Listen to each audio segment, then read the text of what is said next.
pour l'accomplir. Dieu justifie celui qui manifeste la foi. Voilà pourquoi Abraham fut agréable à Dieu. Voilà pourquoi Abraham fut l'ami de Dieu.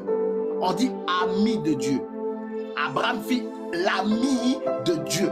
Si tu veux être fille et fils de Dieu, si tu veux être ami de Dieu, que ta foi commande ta conduite. C'est pourquoi Jacques dit dans sa parole que la foi sans les œuvres, elle est vaine. La foi sans les œuvres, elle est vaine. Est-ce que vous comprenez cela?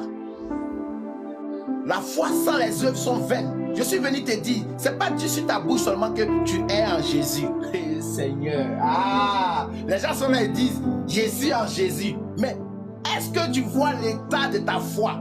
L'état de ta foi ne commande pas ta conduite. Voilà pourquoi tu reçois pas l'approvisionnement de Dieu. C'est pourquoi tu ne reçois pas l'approvisionnement de Dieu. Si tu veux recevoir l'approvisionnement de Dieu, aujourd'hui, l'Esprit de Dieu parle à votre faveur. Que l'Esprit de Dieu parle à votre faveur ce matin. Pour que les écailles qui vous obscurcissent puissent tomber. Pour que le voile qui a bloqué votre provision soit débloqué ce matin. Dans le nom de Jésus. Dans le nom de Jésus. Dans le nom de Jésus. Ta délivrance va venir de la parole.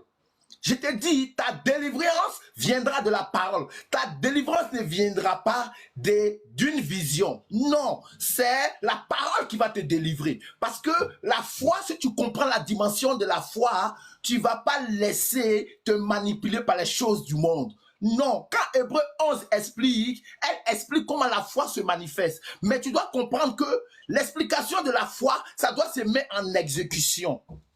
Ça doit se mettre en exécution. Et mettre en exécution, je te dis ce matin que ta foi doit commander ta conduite. Si ta foi commande ta conduite, tu es approuvé.